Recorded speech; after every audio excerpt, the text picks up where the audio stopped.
네, 안녕하세요. 페이퍼 리뷰 375번째 발표를 맡은 동국공과대학교 이도엽입니다.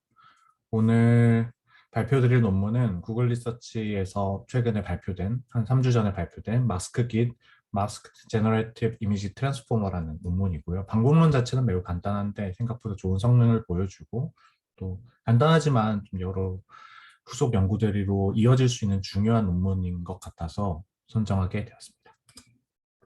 먼저 간략하게 인트로덕션 설명드리고 그다음에 어떤 식으로 마스크기라는 모델을 학습시키는지 그리고 실제로 이미지 생성은 어떻게 진행되는지 차근차근 설명드리겠습니다. 그리고는 실험 관련해서 설명드리고 마지막에 연구의 결론 설명드릴 수 있도록 하겠습니다. 먼저 인트로덕션입니다. 많은 분들이 아시겠지만 딥 제너레이티브 모델이 여러 방면으로 되게 좋은 성능을 보여주고 있습니다. 제너레이티브 어드버서리 네트워크 갱 같은 경우에는 되게 하이 피델리티 이미지를 잘 만들어주는 걸 보여줬고 실제로 샘플링 스피드도 몹시 빠르고요. 물론 갱이 학습이 좀 불안정하거나 아니면 이미지의 다양성이 부족하다는 여기 다이버시티가 빠졌습니다. 다양성이 부족하다는 단점도 있지만 반대로는 고품질의 이미지 생성 모델을 기반으로 다양한 어플리케이션으로 이미 사용되고 있는 만큼 장점을 보여주면서 또 현실 어플리케이션에서 많이 사용되고 있습니다. 한편으로는 오토리그레신 모델 같은 경우에는 반대로 갱과 다르게 익스플리시트하게 likelihood 에스티메이션을 하기 때문에 학습이 몹시 안정적이고 그렇기 때문에 훨씬 더 복잡한 분포도 학습할 수 있는 장점이 있습니다. 그래서 최근에는 오토리그레신 모델 같은 경우에는 라지 스케일 데이터를 학습시키고 또 라지 스케일 데이터를 학습시키더라도 단순한 고양이 이미지가 있거나 이런 것뿐만 아니라 텍스트 투 이미지 모델을 라지 스케일로 학습한다든지 하는 등 다양한 어플리케이션으로 활용되고 있습니다. 예를 들어서 이번에 12PR, 사실 최근에 12PR 결과 나왔는데 저희 논문이 억셉됐는데요. 제가 공동 일저자로 참여했는데 저희 논문 저 결과만 보시더라도 제가 캣이나 베드룸이나 철치, FFHQ 같은 이미지도 잘 만드는데 이미지넷이나 아니면 텍스트를 주면 이렇게 자연스럽게 이미지를 만드는 것도 오토리그레신 모델을 이용해서 잘 되는 것을 확인하고 있습니다. 오늘은 기존에 있었던 오토리그레션 모델, 이미지 제너레이션 모델과 연관되어 있는 논문이라고 생각하시면 될 것 같습니다. 기존에 있었던 오토리그레션 모델, AR 모델 같은 경우에는 크게 투스테이지 프레임워크를 이용하는 게 사실상 표준으로 자리 잡았습니다. 이 투스테이지가 의미하는 것은 스테이지 1에서는 이미지를 어떤 디스크리타이즈된 코드를 압축을 하고 두 번째로는 오토리그레션 모델을 하는 겁니다. 즉 어떤 인풋 이미지가 이렇게 있을 때 고해상도 이미지 위에서 그대로 스트레이트포워드하게 오토리그레신 모델을 학습하는 것은 시퀀스 길이가 너무 길어져서 비현실적입니다. 그렇기 때문에 인풋 이미지의 정보를 최대한 유지하면서 좀 더 저차원의 디스크리타이즈된 코드로 압축을 하고 스테이지 1에서 이 압축된 코드 위에서 오토리그레신 모델을 하는, 즉 오토리그레신 모델을 한다는 것은 스타트 센턴스 토큰이 나오면 이제 차례대로 넥스트 토큰을 프레딕션을 하면서 모델이 학습을 하게 됩니다.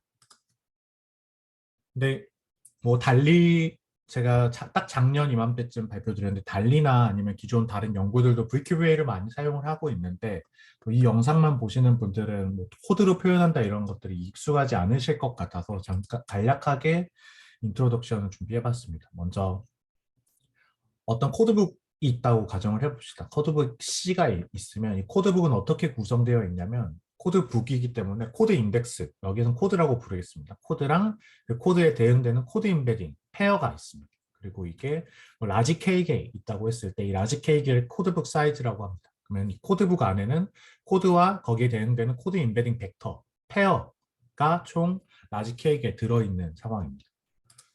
그럼 이제 벡터 퀀타이제이션 한다는 게 어떤 의미냐면 어떤 컨티뉴어스한 벡터 G가 들어왔다고 가정을 할게요. 그리고 이 파란색들 아니면 이 노란색이 코드북 안에 있는 코드북 임베딩이라고 하겠습니다. 그러면 퀀타이제이션 한다는 거는 이 컨티뉴어스한 G가 들어왔을 때 이 컨티뉴어스한 벡터 G랑 가장 가까운 코드 임베딩을 찾습니다. 여기에서는 이 노란색이 가까우니까 이 코드 임베딩이 가장 가깝겠죠. 그렇게 되면 이제 퀀타이제이션 한다는 거는 벡터 퀀타이제이션 한다는 거는 이 검정색 벡터 G를 그냥 우리가 가지고 있는 코드북 안에 가지고 있는 코드 임베딩, 즉 임의의 코드 벡터로 표현하는 과정이라고 생각하시면 됩니다. 그리고 우리가 이제 총 라지 K개의 코드만으로 표현을 할 수 있으니까 어떤 컨티뉴어스한 벡터를 그냥 이거는 코드 임베딩으로 표현할 수도 있지만 그냥 거기에 대응되는 인테저 값인 코드로 표현을 할 수 있습니다. 즉, 뭐 인덱스, 뭐 0번 인덱스, 1번 이 벡터는 뭐 노란색 뭐 코드 임베딩의 코드가 뭐 3이라고 쳤을 때, 이 벡터는 그냥 3번 코드야라고 코드에 대응되는 벡터야라고 설명을 할 수 있습니다. 이런 식으로 컨티뉴어스한 벡터를 우리가 가지고 있는 코드북 안에 가지고 있는 코드 임베딩으로 에스티메이션 하는 과정이 퀀타이제이션이라고 생각하시면 됩니다.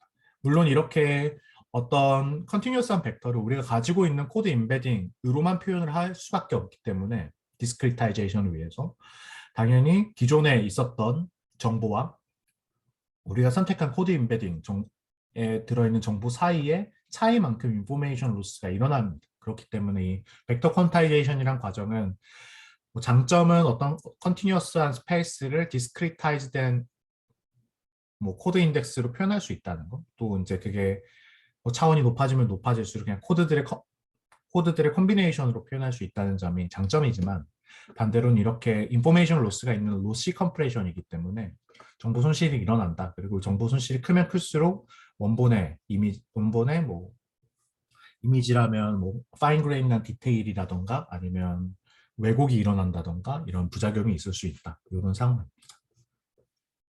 그래서 스테이지 1에서는 이 VQVA 모델은 그냥 오토 인코더 모델인데 인코더 아웃풋에 있는 인코더 아웃풋에 이제 각각의 위치마다 이제 피처 벡터들이 있을 텐데 이 피처 벡터들을 그 포지션 와이즈로 이렇게 보면 이게 이렇게 있겠죠? 여러 가지.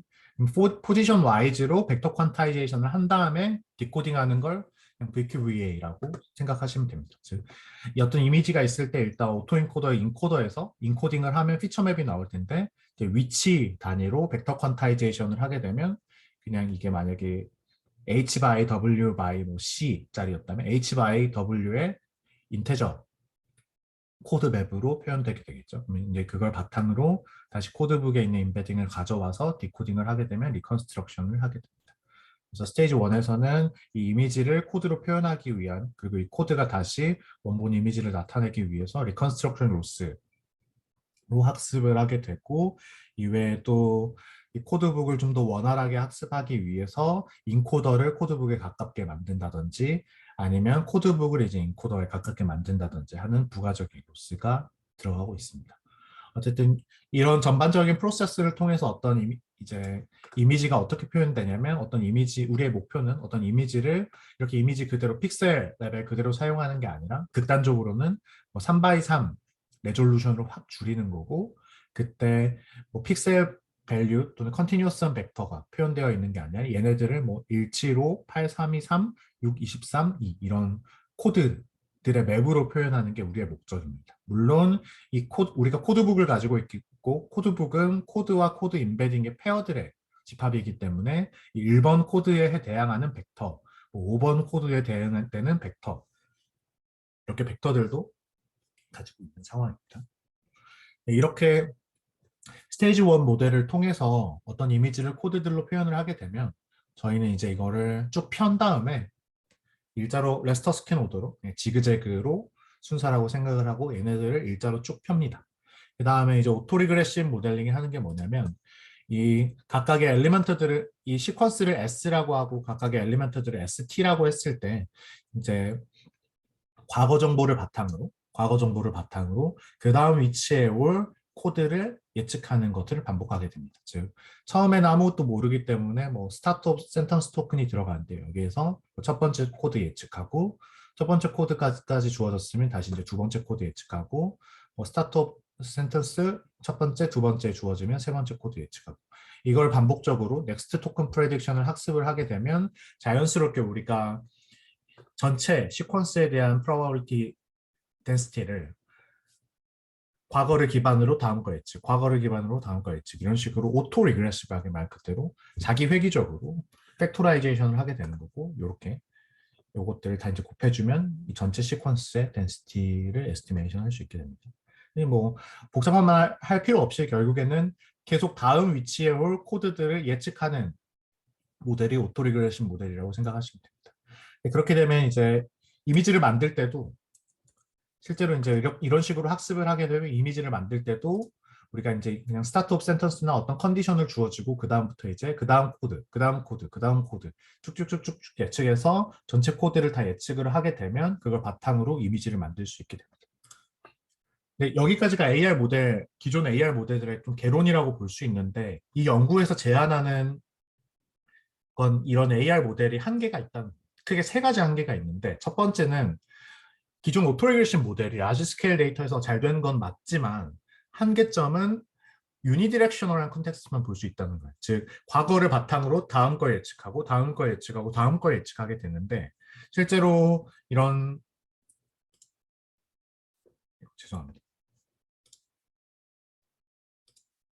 실제로 이런 라이언 이미지만 보더라도 저희가 이미지를 이해할 때 이런 식으로 쭉쭉쭉 지그재그로 한 방향으로만 이해하지 않거든요. 어떤 코라는 것을 예측할 때 여기까지 보고 다음은 코야 이런 식으로 예측하지 않고 뭐 이미지 전체를 본 다음에 여기 눈이 있고 뭐 여기에 뭐 입이 뭐 있겠죠. 라이언도 있으니까 뭐 여기 코가 있겠지 이런 식으로 저희가 사실 세상을 이해할 때는 유니디렉셔널로 이해하지 않고 바이디렉셔널로 컨텍스트를 이해하게 됩니다. 하지만 오토리그레션 모델은 계속 넥스트 토큰 프레딕션, 넥스트 토큰 프레딕션, 넥스트 토큰 프레딕션 이렇게 하기 때문에 바이디렉셔널한 컨텍스트를 이미지 생성할 때 고려하지 못하게 됩니다. 그래서 첫 번째 한계는 유니디렉셔널 컨텍스트에 한정되어 있다는 점. 두 번째는 롱 시퀀스를 모델링하는 게 계산적으로 몹시 비싸다는 거고 세 번째는 컴퓨테이셔널 코스트가 시퀀스 랭스에 비례해서 증가하기 때문에 이런 좀 롱 시퀀스를 모델링 할 때 좀 더 작은 모델로 효과적으로 모델링 할 수 있으면 훨씬 더 좋을 것 같은데 유니디렉셔널 컨텍스트의 모델이 제약되기 때문에 좀 더 큰 모델, 점점 큰 모델 이런 식으로 필요하게 된다. 근데 만약에 컨텍스트를 얘가 잘 이해할 수만 있으면 좀 시퀀스가 길더라도 모델 사이즈를 확 줄여서 계산 비용을 확 줄이고 샘플링 속도도 늘릴 수 있는 거 아닌가 이런 고민을 하게 됩니다. 그렇기 때문에 이 모델에서는 주로 이 유니디렉셔널 컨텍스트를 해결하겠다. 즉 이미지 생성할 때 바이디렉셔널 컨텍스트도 고려하면서 코드 제너레이션을 할 수 있도록 만들겠다라는 게 이 논문의 메인 컨젝처라고 볼 수 있습니다. 컨트리뷰션을 정리를 해보면 여기에서는 달라진 건 거의 없고 이제 스테이지 2 모델에서 오토리그레션 모델 대신에 유니디렉셔널 트랜스포머가 아닌 바이디렉셔널 트랜스포머를 쓸 거고 우리는 이 바이디렉셔널 트랜스포머를 쓰더라도 자연스럽게 이미지를 생성할 수 있는 디코딩 방법을 제안할 거다라는 게 이 논문의 메인 핵심입니다. 그렇기 때문에 마스크드 제너레이티브 이미지 트랜스포머라고 부르고 줄여서 마스크깃이라고 부릅니다. 마스크깃은 학습할 때 벌트처럼 학습을 합니다. 즉 마스킹을 하고 그 마스킹된 자리에 어떤 코드들이 들어와야 됐을지를 예측하는 모델, 마스크드 랭귀지 모델처럼 학습을 하게 됩니다. 인퍼런스 할 때는 이렇게 전체를 일단 마스킹을 해놓고 기존 NLP에서 논 오토레그레시브 디코딩처럼 계속 이터레이티브하게 예측을 반복을 해나가면서 마스킹된 자리에 코드들을 채워나가는 방식으로 인퍼런스를 하게 됩니다. 실험적으로는 클래스 컨디셔널 이미지 제너레이션에서 좋은 성능 보여줬고 또 이외에도 몇몇 이미지 매니플레이션이 가능하다는 정성적인 정량적인 결과를 제공하고 있습니다. 간략하게 모델의 결과를 요약해서 드리면 클래스 컨디셔널 이미지 제너레이션 샘플 예시 체리픽을 했겠지만 그래도 하이 퀄리티 이미지 생성이 가능하다라는 걸 보여주고 이미지 매니플레이션 예를 들어 이미지가 이렇게 있었을 때 이 가운데를 다시 마스킹을 해서 컨디션을 플라밍고로 바꾸면 플라밍고가 나온다든지 아니면 개가 있었던 위치에 마스킹을 하고 다시 트램이라는 컨디션을 주고 디코딩을 하면 나머지는 그대로 유지하면서 이렇게 트램이 잔디밭에 깔린다든지 아니면 이러한 성질들을 이용해서 이미지 익스트라폴레이션 중간에 이미지를 주면은 계속 연속적으로 옆에를 채워나가면서 좀 파노라마 같은 이미지를 생성한다든지 하는 결과를 포함하고 있습니다. 방법은 매우 간단해서 좀 편하게 들으실 수 있을 것 같습니다. 그럼 구체적으로 이제 마스크깃이 어떻게 학습되고 인퍼런스를 통해서 어떻게 이미지를 생성하는지 소개해 드릴 수 있도록 하겠습니다. 네, 기존 오토리그레션 모델처럼 투 스테이지 프레임워크는 그대로 유지됩니다. 그리고 스테이지 1은 전혀 바뀌지 않습니다. 스테이지 1처럼 인풋은 AR 모델처럼 인풋이 들어오면 이제 인코더를 통해서 피처맵이 나오고 피처맵의 각각의 위치에 따라서 벡터 퀀타이제이션을 하게 되면 이제 어떤 피처 맵이 단순히 어떤 컨티뉴어스한 피처 벡터들의 뭐 연장선으로 되어 있는 게 아니라 디스크리트한 코드들로 표현될 수 있기 때문에 여기에서는 뭐 16 x 16 코드로 표현을 한 것 같네요. 256 이미지라고 가정했을 때 얘네들을 16 x 16 피처 맵을 뽑고 퀀타이제이션을 해서 16 x 16 코드로 총 256개의 코드로 표현을 하게 됩니다. 그리고 다시 얘네들의 코드 임베딩을 바탕으로 디코딩을 해서 리컨스트럭션 하는 모델을 학습시켜 놉니다. 그럼 이제 달라진 건 스테이지 2밖에 없는데 기존에는 이 비주얼 토큰을 쭉 플래튼해서 다시 이제 첫 번째 위치부터 하나하나 예측을 했는데 이제 여기에서는 어떻게 하냐면 뭐 중간에 이미 우리가 알고 있는 코드가 있다고 가정을 합니다. 그리고 나머지 위치는 전부 다 일단 언노운이에요. 여기 위치에는 이제 뭐가 들어올지 모르는 상황입니다. 이걸 그대로 바이디렉셔널 트랜스포머에 집어넣게 됩니다. 그러면 오토리그레션 모델이 아니기 때문에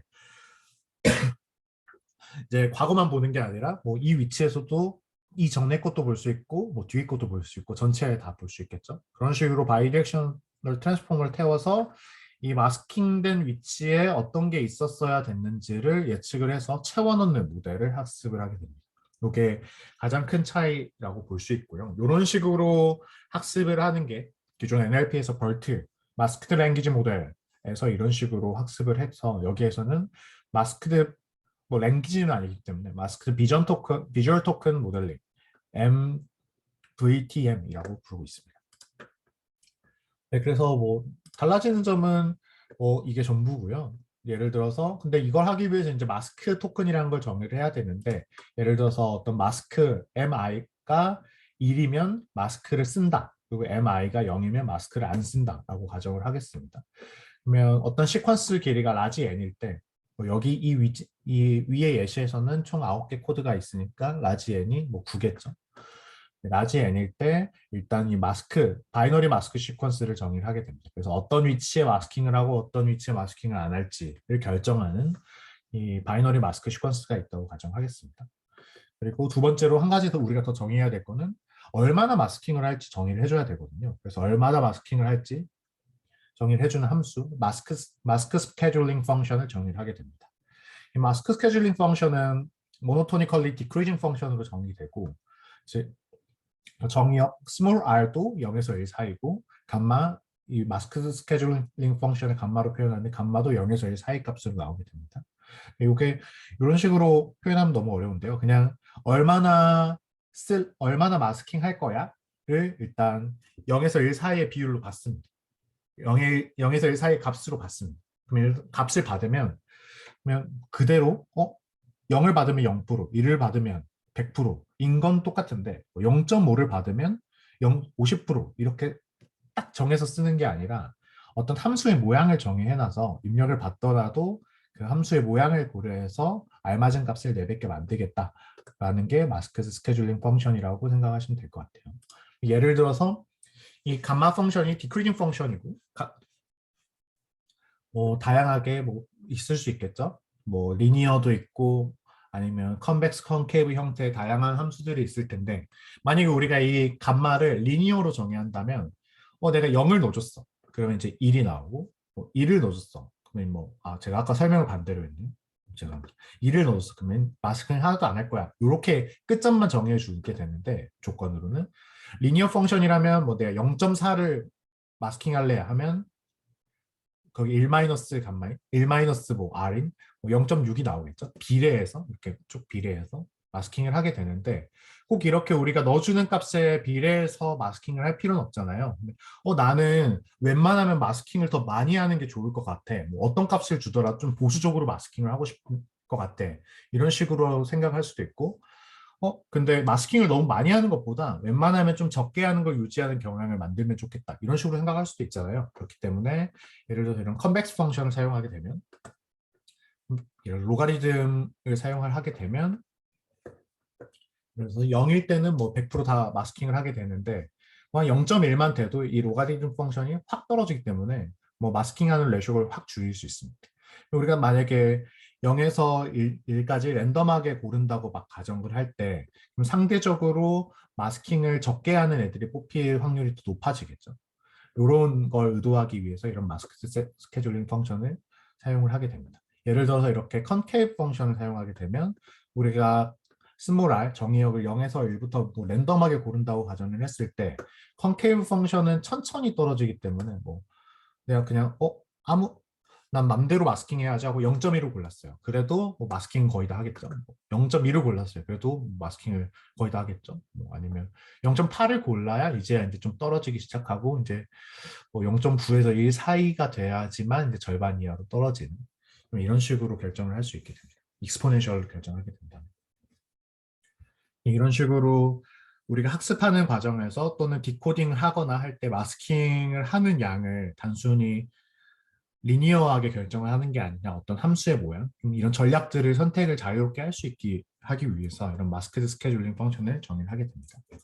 네, 근데 이제 트레이닝이랑 인퍼런스 과정을 좀 구체적으로 설명드리면 자연스럽게 받아들이실 수 있을 것 같아요.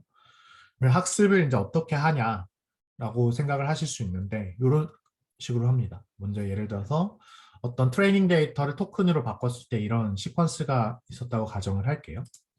그럼 제일 먼저 할 거는 학습을 할 건데 얼마나 마스킹을 하고 그 다음에 걔네들을 복원할 건지 결정을 해야 됩니다. 그래서 먼저 우리가 아까 정의했던 마스크드 스케줄링 펑션 이 감마 R이 있을 텐데 여기에서 랜덤하게 이 비율을 결정을 해줘야 돼요. 근데 랜덤하게 할 때 이 감마를 뽑는 게 아니라 이 스몰 r에서 0에서 1 사이에서 맘대로 유니폼하게 뽑습니다. 그렇게 되면 이 감마 값이 이제 결정이 되게 될 텐데요. 여기에서 이제 우리가 학습할 때 이 스몰 r은 유니폼하게 그냥 랜덤 샘플링을 하게 되는데 감마가 예를 들어서 컨케이브처럼 위로 볼록인 함수라면 예를 들어서 이렇게 위로 볼록인 함수라면 학습할 때 우리가 여기에서 유니폼 샘플링해서 가져다 쓰더라도 이렇게 위로 볼록이면 거의 웬만하면 1에 가까운 값이 뽑히게 되겠죠. 즉 여기에서 이 값이 높은 값을 웬만하면 유지하게 됩니다. 그렇게 되면 학습할 때 웬만하면 높은 값으로 마스킹을 유지하게 되겠죠. 예를 들어서 여기에서 우리가 R을 랜덤하게 뽑고 거기에 대응되는 감마를 계산했을 때 여기에서 3개를 마스킹 해야 된다라고 결정이 되면 내가 3개 마스킹 해야지 라고 결정을 하게 되고 마스킹은 이제 그 개수에 맞춰서 랜덤하게 결정을 합니다. 즉 그래서 3이 나오면 3은 아니고 0.3이 나왔겠죠 여기서. 그래서 3개를 마스킹 해야 되면 3개는 어떤 전략 없이 그냥 유니폼한 위치에 3개를 마스킹을 해버립니다. 그리고 그대로 이제 트랜스포머에 집어넣고 그 다음에 마지막 예측되는 이 마스킹 됐던 자리에 원래 뭐가 왔어야 됐지 하는 거를 예측을 하게 됩니다. 그리고 이제 예측을 하는데 예측이 맞을 수도 있고 틀릴 수도 있겠죠. 그러면 이제 맞도록 학습해주기 위해서 M 바가 마스킹된 거라고 가정을 했을 때 이걸 바탕으로 마스킹된 시퀀스라고 가정했을 때 마스킹된 시퀀스를 바탕으로 이제 예측을 하게 되고 로스 자체는 이제 MI가 1인 애들만 즉 마스킹을 했던 애들만 원래대로 복원이 되도록 로스를 걸어주게 됩니다. 이런 식으로 학습을 계속 반복을 하게 됩니다. 그래서 여기에서 감마를 컨케이브로 가져가게 되면 위로 볼록이기 때문에 학습하는 과정에서 많은 포션의 마스킹을 사용하겠다라는 전략이 되게 되고요. 리니어하게 뽑으면 마스킹 비율을 0에서 100%까지 좀 공평하게 쓰겠다라는 가정이 되고요. 컨벡스로 하게 된다면 학습하는 과정에서 마스킹한 레쇼를 웬만하면 좀 적게 가져가겠다. 그리고 마스킹을 많이 하는 경우는 학습 때 많이 보여주지 않겠다. 이런 식으로 얼마나 마스킹을 하게 되는지 빈도수를 결정하게 됩니다. 네, 이런 식으로 그냥 마스크드 토큰 모델링, 기존 벌트와 똑같이 학습을 하는데 이제 마스킹하는 비율만 다이내믹하게 결정해준다 라고 생각하시면 될 것 같고요. 이런 식으로 학습이 되게 되면 이제 그럼 이렇게 학습해서 이미지 제너레이션 어떻게 하지? 라고 생각을 하실 수 있는데 이미지 제너레이션 하는 건 간단합니다. 기존 AR 모델 같은 경우에는 한 개 예측하고 쭉쭉쭉쭉 예측하고 여기까지 주어지면 그 다음 거 예측하고 쭉쭉쭉쭉쭉 예측을 하는 총 256개를 예측해야 되면 256번 예측을 해야 됐는데 이제 여기에서 말하는 스케줄드 패러럴 디코딩이라고 말하는데 용어는 그렇게 중요하지 않은 것 같고요. 단순히 그럼 여기에서 똑같이 전체 올 마스크드 된 상황에서 시작을 하는데 여기에서 예측을 한 번 하고 그래서 뭐 몇 개 예측하고 그 다음에 또 이걸 바탕으로 트랜스포머 태워서 예측을 하면 그거 바탕으로 나머지 좀 예측하고 예측하고 요것들을 반복하면서 계속 이제 빈자리들을 채워 나갑니다. 그래서 처음에는 아무것도 없는 데서 그냥 아무거나 다 예측하자 하고 몇 개 토큰을 골라주고 그 다음에 토큰 여기에서 뭐 한 개밖에 안 골라요. 한 개 이제 딱 골랐으면 이거 다시 인풋으로 트랜스포머 태워서 결과 나오면 나머지 좀 뽑아주고 다시 얘를 넣어주고 이것들을 반복하게 됩니다. 그래서 엄청 간단하게 그냥 계속 다시 트랜스포머 태우고 뭐 예측 뭐 결정하고 트랜스포머 태우고 결정하고 트랜스포머 태우고 결정하고 이거를 꽉 찰 때까지 반복하게 되고 대신 이렇게 반복하는 스텝은 기존 오토리그레시브 트랜스포머의 스텝보다는 훨씬 더 적게 한 8번 정도 하면 이미지가 꽉 차도록 구성을 해놓습니다. 구체적으로 보시면 이제 그러면 각각의 스텝이 어떤 식으로만 결정되면 설명드리면 될 것 같은데요. 한 스텝에서 디코딩하는 전략은 크게 4단계로 구분되어 있습니다. 첫 번째는 프레딕, 두 번째 샘플, 세 번째는 마스크 스케줄, 네 번째는 마스크 이런 과정, 이 4단계를 반복하면서 여러 스텝 디코딩을 하게 되는데요. 크게 어려운 건 아닙니다. 예를 들어서 그냥 첫 번째 스텝이라고 가정하겠습니다. 첫 번째 스텝은 뭐 다 마스킹 되어 있겠죠. 마스킹 되면 트랜스포머를 태웁니다. 예측값이 나올 거 아니에요. 이걸 프레딕션 과정이라고 봅시다. 만약에 우리 코드북 사이즈가 1024라면, 즉 라지 K가 1024라면 각각의 위치마다 1024개 코드가 될 수 있는 뭐 확률값, 소프트맥스 프로버빌리티가 이렇게 나오겠죠. 그래서 이렇게 첫 번째 위치는 뭐 0번 코드가 될 확률은 한 0.02 정도 되는 것 같고 1번 코드는 0.31 정도 이런 식으로 총 뭐 4바이 1024 매트릭스가 나오겠죠. 그 다음에 이제 여기에서 이제 샘플링을 하게 됩니다. 즉 일반적으로 AR 모델이든 이 마스크 기에서든 이렇게 예측을 한 다음에 아그맥스를 취해서 뭐 가장 확률값이 높은 또는 컨피던스가 높은 코드를 골라주는 게 아니라 요걸 이제 하나의 분포라고 생각을 하고 여기에서 멀티노미얼 샘플링을 하게 됩니다. 즉, 첫 0번째 코드가 뽑힐 확률은 뭐 0.02, 첫 번째 코드가 뽑힐 확률은 0.13, 마지막 코드가 뽑힐 확률이 0.31, 0.13이라고 가정한 다음에 이 분포를 바탕으로 샘플링을 해서 멀티노미얼 샘플링을 해서 코드를 하나 결정을 해주게 됩니다. 그래서 뭐 지금 1번 코드, 0번 코드가 될 확률은 거의 없고 1번 코드가 될 확률이 0.31이고 뭐 마지막 1023번째 코드가 될 확률이 0.13이라고 하더라도 멀티노미얼 샘플링을 하게 되면 아그맥스가 아니라 뭐 마지막 게 선택될 수 있습니다. 근데 물론 확률값이 높은 게 선택된 확률이 높습니다. 즉 그래서 이렇게 예측값을 바탕으로 각각의 위치마다 멀티노미얼 샘플링을 통해서 최종적인 코드를 결정을 해주게 됩니다. 여기 같은 경우에는 뭐 1023, 뭐 0, 1, 0 이런 식으로 뽑혔다고 가정해 보겠습니다.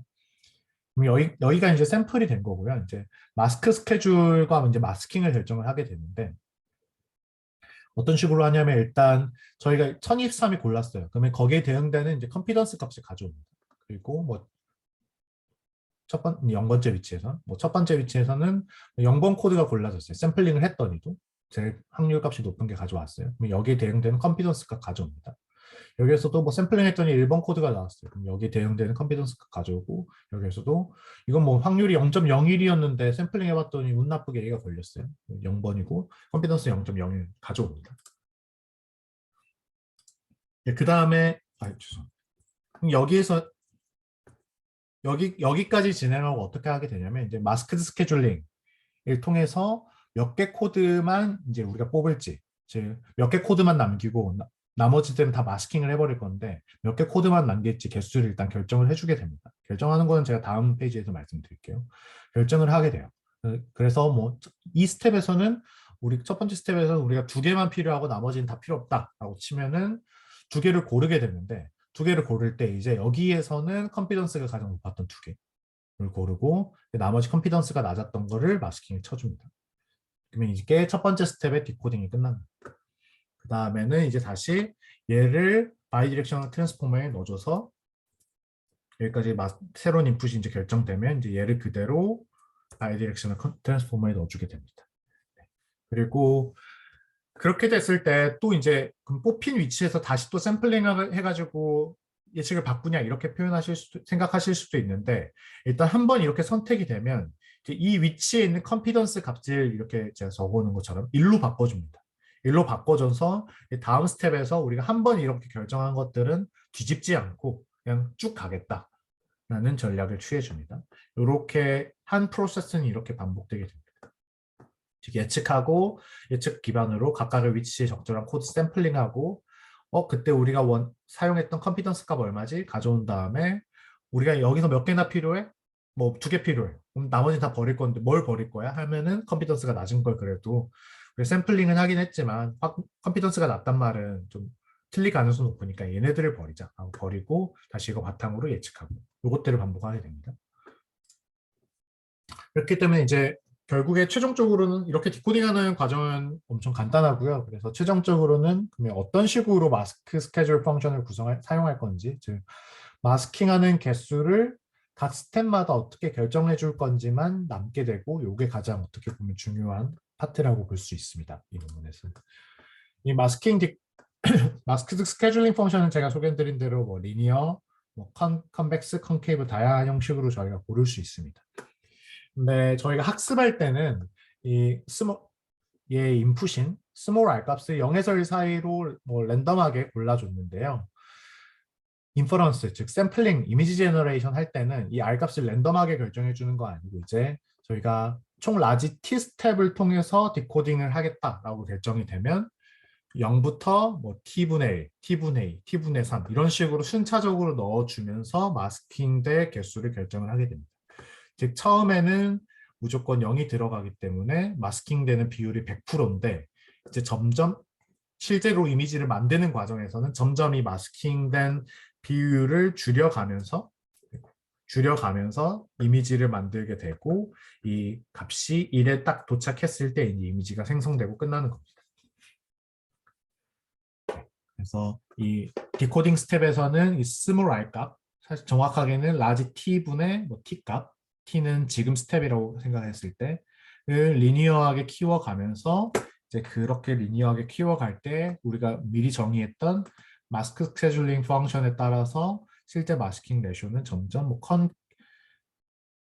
이렇게 떨어지게 됩니다. 그렇게 되면 디코딩 할 때라고 생각을 하게 되면 우리가 이렇게 컨케이브 펑션을 고르게 되면 처음에는 뭐 예측을 하더라도 몇 개만 뽑고 나머지 다 마스킹 해버리죠. 나머지 다 마스킹 해버리고 어느 정도 컨피던스한 샘플들이 뽑혔다고 생각하면 자연스럽게 마스킹 레이쇼를 확 낮추면서 나머지를 확 생성하는 거라고 볼 수 있습니다. 만약에 리니어 펑션으로 결정하게 된다면 총 우리가 256개를 뽑아야 되고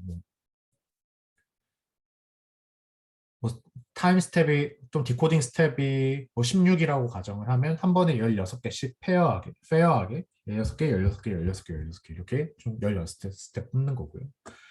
컨케이브 펑션으로 컨벡스 펑션으로 정의를 한다면 처음에 한 번에 많이 확 예측을 하겠죠. 마스크 레쇼가 확 내려가니까 한 번에 여러 개 확 예측하고 나머지는 정교하게 디코딩 하겠다. 뭐 이런 전략입니다. 근데 많은 분들이 생각하실 텐데 당연히 이렇게 컨벡스로 하는 것보다 뭐 컨케이브로 하는 게 좀 더 안정적이겠죠. 왜냐면 처음에 다 마스킹 되어 있을 때 한 번에 여러 개를 동시에 예측해버리면 서로 얘네들이 안 맞을 수도 있잖아요. 왜냐면 서로 뭐 커뮤니케이션은 트랜스포머 레이어에서 하지만 마지막 레이어에서 예측할 때는 인디펜던트하게 예측을 하기 때문에 즉 어떤 거가 뭐 이걸 예측하더라도 우리가 그걸 못 보죠. 다음. 그렇기 때문에 처음에 한 번에 많이 예측해버리면 불안하겠죠, 성능이. 그래서 처음에는 좀 한두 개 예측하다가 좀 컨피던트한 샘플들이 좀 토큰들이 뽑히면 나머지로 확 뽑는 게 성능이 잘 나옵니다. 네, 그래서 여기까지가 사실 다고요. 논문 자체는 간단합니다. 네. 실험 소개 드리도록 하겠습니다. 실험 같은 경우에는 좀 여기서 특이하게 컨디셔널 이미지 제너레이션 위주로 실험을 했습니다. 뭐 텍스트 투 컨디션이나 언컨디셔널 이미지 제너레이션 하지 않고 컨디셔널 이미지 제너레이션을 이미지넷에서 256, 256 또는 512, 512 레졸루션에서 진행을 했습니다. 그리고 이미지넷에서 이미지 에디팅이 어느 정도 된다는 것을 정성적으로 보여줬습니다. 그리고 플레이스2라는 이것도 즉 레이블이 붙어있는 데이터셋인데요. 이 데이터셋 아래에서 인페인팅 또는 아웃페인팅이란 태스크가 된다는 것까지 보여줬습니다. 그리고 실험 설정은 256 이미지를 16 바이 16 코드로 표현을 합니다. 그리고 512 이미지 같은 경우에는 그 다운 샘플링 팩터를 통일하기 때문에 32 바이 32 코드로 표현을 했다고 합니다. 스테이지 1에서는 VQCAN을 이용해서 기존 VQVA에서 어드버서리얼 로스와 퍼셉추얼 로스를 추가했던 VQCAN을 사용을 하게 됩니다. 그때 코드북 사이즈는 1024로 유지했다고 합니다. 그리고 스테이지 2 같은 경우에는 기존 뭐 이미지넷 학습시킬 때 VQGAN에서도 1.4빌리언 모델을 이용을 했었는데 여기에서는 한 227 파라미터 트랜스포머를 이용하게 됩니다. 훨씬 모델 사이즈가 작아졌습니다. 그리고 300의 폭 정도 학습을 하고 배치 사이즈는 256으로 결정을 했습니다. 나머지 트레이닝 디테일스는 논문에 사실 나와 있기도 하고 안 나와 있는 정보가 많습니다. 그래가지고 저자들도 좀 제가 한번 궁금해서 물어봤는데 답변은 없었고 그래서 좀 사실 논문에 트레이닝 디테일이 별로 없어서 대연하실 분들은 좀 고생을 하실 수도 있는데 일단 기본적으로 주어진 정보는 이 정도 주어지고 있습니다. 그래서 실제로 이미지넷에서 리젝션 샘플링 없이 정량적인 성능을 보면 다음 테이블과 같습니다. 제가 여기 몇 가지 수치들은 뭐 저자가 작성한 건 아니지만 제가 다른 논문들과 수치를 비교했을 때 좀 잘못된 것들이 있어서 좀 변경해서 작성을 했습니다. 작성을 했고요. 네, 보시면 기존 일단 오토리그레션 모델이 DC 트랜스포머 그리고 네, VQVA2 그리고 VQCAN인데요. FID 먼저 보시면 FID DC 트랜스포머 막 36.5, VQA2 막 31점. 이건 너무 옛날 논문이긴 하지만 31. VQCAN도 15. 얘네들이 뭐 227 밀리언 같은 모델 사이즈로 재현했다고 했을 때 FID가 18 정도 나왔는데 본인들 마스크 깃은 227 밀리언 파라미터를 가지고 6.18 정도 나온다 라고 주장하고 있습니다. 인셉션 스코어도 잘 나오고 있습니다. 프리시전 리콜도 프리시전은 거의 VQGAN이랑 거의 동일하고요. 리콜 같은 경우에는 기존보다 더 잘 나온다라고 주장하고 있습니다. 더 다양한 이미지가 나온다라고 이해하시면 될 것 같습니다. 그리고 가장 큰 장점이 디코딩 스텝이 기존 AR 모델은 코드 개수만큼 예측을 해줘야 됐는데 여기에선 총 8번의 인퍼런스로 예측을 끝내고 있습니다. 즉 디코딩 스텝이 8입니다. 그래서 클래시피케이션 애큐러시 스코어는 얘네들이 이제 만든 이미지 가지고 클래시파이어를 학습했을 때 정확도가 얼마나 나오는지였는데 이것도 수치가 훨씬 더 잘 나온다고 합니다. 이 수치가 보시면 거의 빅겐과도 뭐 맞먹고요. ADM 리젝션 샘플링이 정확히는 그레디언트 가이던스가 없었을 때 수치보다도 더 잘 나와서 성능적으로 리젝션 샘플링 없이도 되게 잘 나온다라고 주장을 하고 있습니다. 그래서 마스크깃 512 같은 경우에서도 잘 나온다라고 주장을 하고 있습니다. 네, 근데 사실 네 그렇고 요거 슬라이드 제가 빼려고 했다가 실수로 넣어버렸는데 넣은 김에 설명드리면 근데 저는 좀 이 논문을 뭐 트레이닝 디테일도 많이 없고 좀 퀘스천들이 많이 남아있긴 하거든요. 예를 들어서 VQGAN 논문을 보시면 16 바이 16 레졸루션에서 리컨스트럭션 성능이 한 10.54 정도 나오거든요. 트레이닝 데이터에 대해서. 그리고 얘 코드수를 키웠을 때 뭐 7.41 정도 나옵니다. 근데 사실 16384 코드를 VQGAN 원래 논문에서 사용을 했을 때 이펙티브 코드 사이즈가 1024라고 했어요. 그래서 7.41 정도의 실질적으로 1024개 코드로 뭐 7.41 정도의 리컨스트럭션 퀄리티가 나오는 상황인데 보시면 제너레이션한 성능이 6.18이거든요. 그래서 어떻게 이미지를 그대로 받아서 리컨스트럭션 했을 때 나오는 이미지보다 이 성능에서 어떻게 보면 이 오토리그레션 모델의 어퍼바운드라고 볼 수 있는데 정상적으로 학습이 됐다면 이거보다 성능이 더 잘 나온다는 것 자체가 좀 논리적으로 말이 안 되거든요. 그리고 이 저자들은 1024의 코드 사용했다고 했는데 그렇게 되면 트레이닝 FID가 리컨스트럭션 FID가 10.54인데 뭐 테이블에서는 6.18입니다. 그래서 실제로 정확하게 어떻게 학습을 했는지는 좀 저자들이 익스텐디드 버전을 내놓는다던가 아니면 코드를 오픈한다던가 이래야 확인할 수 있을 것 같아요. 어쨌든 논문에 담겨 있는 수치는 기존 연구들보다 뛰어난 성능을 보여주고 있습니다. 그리고 리젝션 샘플링까지 더했을 때는 이제 FID가 4.0 정도로 내려가게 됩니다. 그래서 ADM 디퓨전 모델 같은 경우에는 가이던스 이용했을 때 4.59 정도 나오고 VQGAN도 이제 리젝션 샘플링 이용하게 되면 5.88 정도 나오는데 리젝션 샘플링 했을 때 마스크 계산 4.0 정도 나온다라고 주장을 하고 있어요. 네, 좀 아쉬운 건 어떻게 보면 리젝션 샘플링까지 더했을 때는 이제 뭐 리젝션 샘플링 없었을 때 6.18이 나왔는데 리젝션 샘플링 없었을 때는 4 정도 나오죠. 그래서 FID가 확 증가하진 않는구나라는 걸 볼 수 있어요. 어떻게 보면 기존 연구들은 리젝션 샘플링을 해야 이제 4, 5 이런 수치가 나왔는데 이 모델은 절대적인 성능의 어퍼 바운드를 확 올린 느낌보다는 리젝션 샘플링을 안 쓰더라도 높은 퀄리티, 정확히 말하면 정량적으로 높은 결과를 주는 모델을 만들었다라고 보는 게 올바를 것 같습니다. 실제로 생성된 이미지를 보면 빅겐 같은 경우에는 이미지의 생성이 이렇게 되어 있는데요. 트레이닝 데이터셋은 이렇게 되어 있습니다. 근데 마스크 게시 제너레이션 한 거 보면 FID 6.18에서 저자들의 주장으로는 기존 빅겐보다도 훨씬 더 다양하게 이미지를 만들고 예를 들어 컬러 디스트리뷰션만 보더라도 여기 있는 것보다 여기 있는 것들이 훨씬 다양하게 보이죠. 다양하고 하이 퀄리티를 만든다라고 주장을 하고 있습니다. 그리고 한 가지 또 재밌는 실험을 했는데요. 이렇게 바이디렉셔널 트랜스포머를 이용하는 모델의 장점은 이미지 에디팅을 할 수 있다는 겁니다. 예를 들어서 이렇게 이미지가 있었다고 볼게요. 근데 우리가 이 빨간색 박스를 다른 걸로 바꾸고 싶어요. 그렇게 되면은 이 빨간색 박스에 해당하는 코드들을 마스크 코드로 바꿔준 다음에 다시 이 마스크된 부분을 채워 넣으면 됩니다. 근데 채워 넣을 때 트랜스포머의 클래스 컨디션을 기존에 뭐 개였다면 뭐 다른 고양이로 바꿔서 주면 이 부분이 이제 고양이라고 인식하고 고양이가 채워지겠죠. 이런 식으로 에디팅 할 수 있는데 에디팅 해도 잘 나오더라라는 정성적인 결과를 보여주고 있습니다.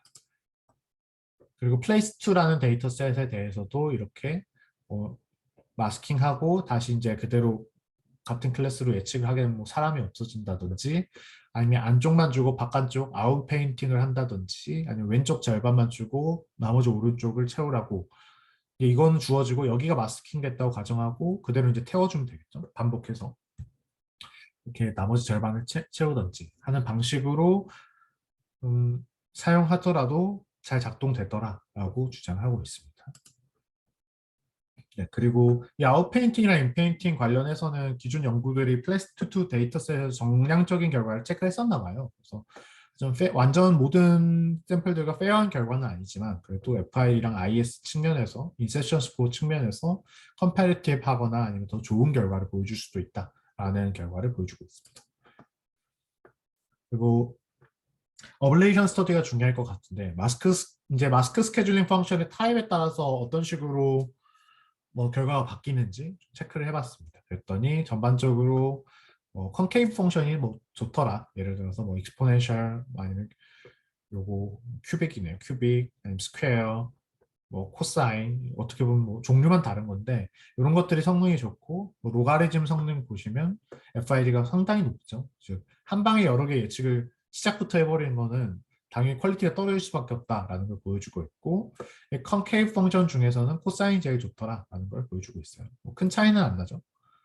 그래서 1.2 정도 차이 나는데 그래도 코사인이 제일 좋더라라는 결과를 보여주고 있습니다. 그리고 그 결과는 리니어하게 디코딩하는 것보다 그냥 코사인으로 하는 게 더 좋더라라고 보여주고 있습니다.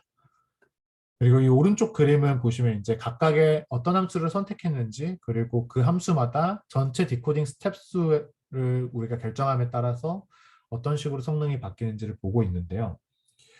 간혹 당연히 디코딩 스텝을 256으로 가져가서 이터레이션을 256번 한 다음에 예측하는 게 가장 진짜 한 개 한 개씩 예측한다던가 이런 게 좋은 거 아니야? 라고 생각하실 수도 있는데 그렇게 되면 너무 컨피던스한 것만 위주로 뽑아서 좀 이미지가 단순해질 문제가 있습니다. 그래서 항상 라지 t가 큰 게 좋은 게 아니라 적정한 구간이 있다. 함수마다 그리고 그 포인트는 다를 수 있는데 그래도 대개 8에서 12 사이에 존재한다라고 주장하고 있습니다. 마지막으로 이 뭐 인풋 이미지가 512 이미지라고 가정을 했을 때 그냥 왼쪽 절반만 줬다고 가정을 해볼게요. 그래서 이렇게 512 by 256 이미지만 주어졌다고 가정을 해보겠습니다. 이 상황에서 아웃 페인팅을 반복할 수 있습니다. 즉 이게 왼쪽이라고 생각을 하고 오른쪽 절반을 채운 다음에 다시 이 오른쪽 절반 받아서 다시 오른쪽 절반 채우고 오른쪽 절반 받아서 오른쪽 절반 채우고 왼쪽도 마찬가지로 하게 되면 이런 파노라마 같은 이미지도 만들 수 있다. 그리고 자동차 가운데 중심으로 슉슉 하면 이제 해변 위에 자동차 나오고 이런 식으로 볼 수 있어요. 물론 이게 이제 풍경 위주 그 VQGN 논문에서도 마찬가지로 이런 파노라마 이미지 타입을 만들 때 되게 풍경 위주 데이터셋을 이용하더라고요. 이런 것들이 아무래도 더 원활하게 잘 돼서 이런 데이터셋을 사용하는 것 같고 그래도 이런 데이터셋 위에서 이렇게 좀 멋있는 어플리케이션을 만들어 볼 수 있다라는 걸 제안하고 있습니다. 그리고 요거는 마지막으로 브록에 있었던 결과인데 제가 흥미로워서 가져왔습니다. 여기서 어떤 실험을 해보냐면 오리지널 이미지가 있었을 때 우리가 마스킹을 전부 다 하는 게 아니라 마스킹을 어떤 비율로 하고 그 비율을 시작으로 다시 이제 리컨스트럭션 하도록 디코딩을 해봅니다. 초기 이니셜 토큰을 주는 거죠. 마스킹을 100% 하는 게 아니라 예를 들어서 우리가 90% 마스킹을 했다. 요렇게 하고 색칠되어 있는 게 선택되면 요 색칠되어 있는 위치에는 원본의 코드를 그대로 주는 겁니다. 그리고 이제 나머지를 채워봐라 라고 디코딩을 해보는 건데 한 마스크 75% 했을 때 25%의 토큰을 미리 주어주고 시작했을 때 리컨스트럭션 퀄리티가 잘 되는 걸 볼 수 있어요. 그리고 이게 이 디코딩 리컨스트럭션 과정도 샘플링하기 때문에 랜덤리스가 끼는데 100번 반복했을 때도 거의 비슷한 이미지가 좀 블러리해지지만 평균을 내서 비슷한 이미지가 나온 걸 볼 수 있습니다. 85%를 하더라도 비슷한 효과가 나와요. 철창살통 잘 나오죠. 중요한 90%를 마스킹하고 원본 이미지의 10%만 주더라도 리컨스트럭션 할 때 이 철창살도 잘 나오고 좀 달라지긴 했지만 그래도 시멘틱 컨텍스트를 계속 유지하는 걸 볼 수 있어요. 근데 90%를 넘어가면 이제 철창살도 없어지고 이미지도 많이 달라졌죠. 그리고 미디언 좀 100개의 평균을 보더라도 철창살도 있으면서 뭐 아니면 훨씬 더 블러리해졌죠. 블러리해졌다는 건 100개의 샘플들이 뭐 다양한 훨씬 더 다양한 결과를 준다는 건데요. 뭐 위치적으로나 아니면 컨텐츠적으로나 자동차도 마찬가지입니다. 한 90%까지 주더라도 좀 이제 블러리해지고 평균값이 블러리해지고 좀 모양이 바뀌긴 했지만 이 노란 차를 유지하게 됩니다. 하지만 95% 마스킹은 원본의 5% 정보만 사용하게 되면 아예 이게 검정 차로 바뀌게 됩니다. 이게 카이밍어의 진호님이 발표해 주셨던 카이밍어의 마스크드 MAE 맞나요? 마스크드 오토인코더 논문에서도 이런 비슷한 결과가 있어요. 실제로 어떤 이미지의 시멘틱을 결정할 때는 전체 코드를 다 필요한 게 아니라 한 10%의 코드만 있더라도 10%의 정보들만 있더라도 이미지의 시멘틱 정도는 잘 유지시킬 수 있다라는 결과를 여기에서도 흥미롭게 보여주고 있습니다. 물론 항상 잘 되는 건 아니고요. 보시면 뭐 실패 케이스들도 논문에서는 레포트하고 있습니다. 예를 들어서 어떤 오브젝트 이렇게 아웃페인팅 할 때도 어떤 이 오브젝트를 무시해 버린다던가 왜냐면 여기 이 코드가 얘도 좀 영향을 미치겠죠. 인접해 있으니까 디코딩 할때 디코딩 할 때 무시해 버리게 만들어 버린다던가 아니면 바운더리가 좀 그래도 뭔가 이상해진다던가 아니면 스테이지 1 문제일 수도 있는데 이렇게 아티팩트가 낀다던가 아니면 스테이지 1에서는 아티팩트가 안 끼더라도 실제로 채워보니까 좀 너무 스무딩 된다던가 아니면 좀 아티팩트가 낀다던가 이런 문제가 있을 수도 있습니다.